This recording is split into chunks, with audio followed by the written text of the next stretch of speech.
Me sacó del cabello y me agarró sobre el cuello y me alza. Yo estaba totalmente, pues, estaba histérica y porque me estaba faltando el aire. Cuando eso pasa, agarró algo, pero no supe qué agarré. Y yo le quise dar en el brazo para que me soltara y poder correr.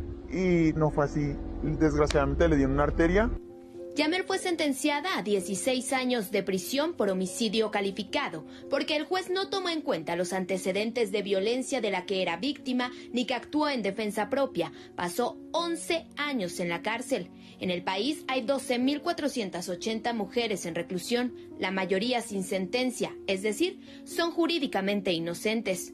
Que las mujeres de entrada en el sistema de justicia son relegadas y son las principales víctimas del uso y abuso de la prisión preventiva. De por sí me parece muy alarmante el porcentaje de hombres que están en prisión preventiva oficiosa, que es del 40%, pero todavía es más grave en las mujeres. 20% más es muchísimo, es del 60% que hoy son inocentes, que no tienen una sentencia condenatoria y que si no la tienen no es culpa de ellas, es culpa del Estado.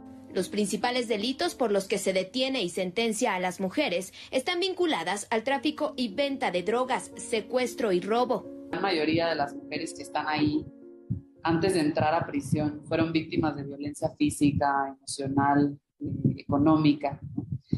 Y que quizás si a muchas de estas mujeres se les hubiera empoderado desde antes, tal vez no hubieran tenido que pasar por el sistema penitenciario de nuestro país.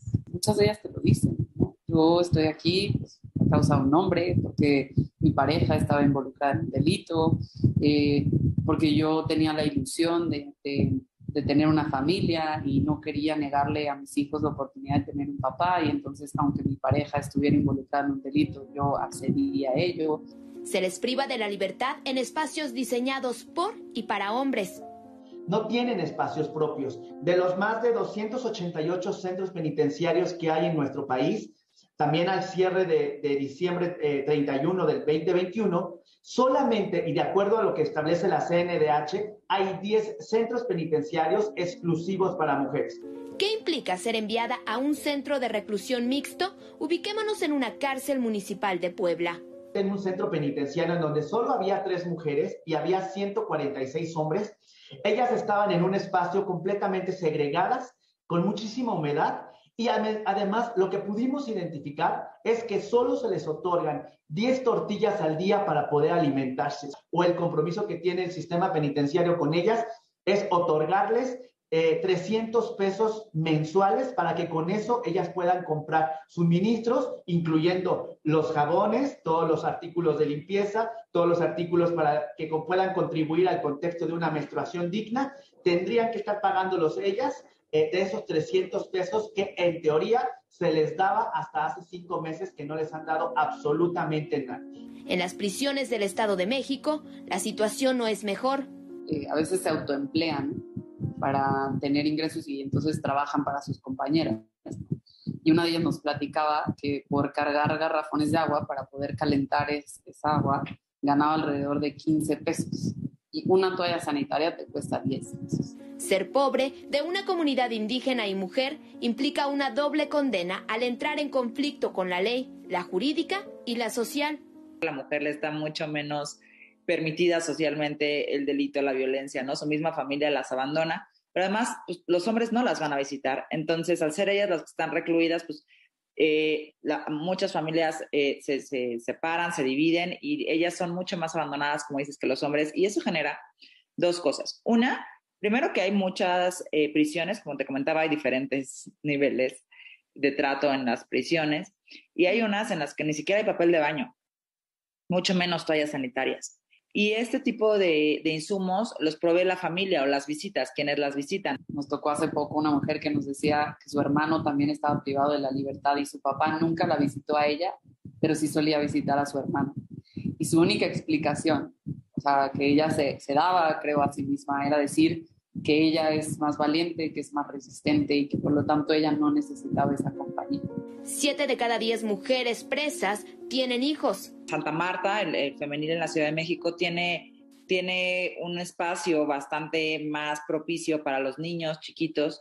De hecho, tienen un Sendy, tienen juegos, tienen espacio para tener una cocina especial para que los niños puedan ser correctamente alimentados. Las mujeres que tienen hijos están en dormitorios separados de las que no. Sin embargo, hay centros penitenciarios terribles, como bien lo dices, en donde incluso la población todavía está mezclada y hay una violencia altísima y no hay ningún tipo de espacios específicos para los niños, no son ambientes propicios ni pedagógicos para que los niños crezcan ahí, no pueden estudiar evidentemente la primaria. Entonces, a cierta edad, los 3 años, son separados de sus mamás y eso también es traumático. Y el siguiente problema es quién los acoge afuera, ¿no? Es un familiar y si el familiar no quiere, acaban en el DIF, acaban en una organización civil, donde también los niños sufren mucho. ¿Qué se puede hacer para mejorar la situación de las mujeres privadas de la libertad?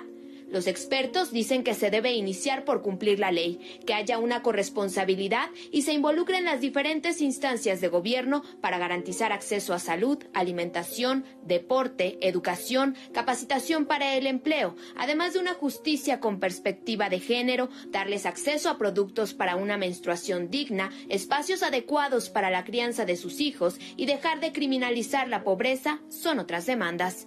De 60,000 pesos es lo que cuesta una persona en prisión en México. Y un brazalete como el que tenía Lozoya cuesta 9,000.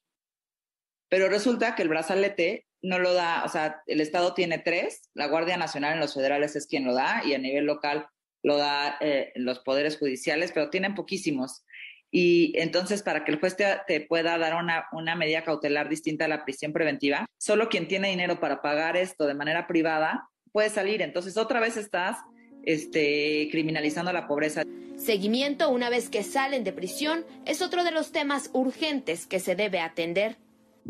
Esas mujeres van a salir a buscar incorporarse al mercado laboral. Muy probablemente se les van a cerrar las puertas por haber estado en prisión.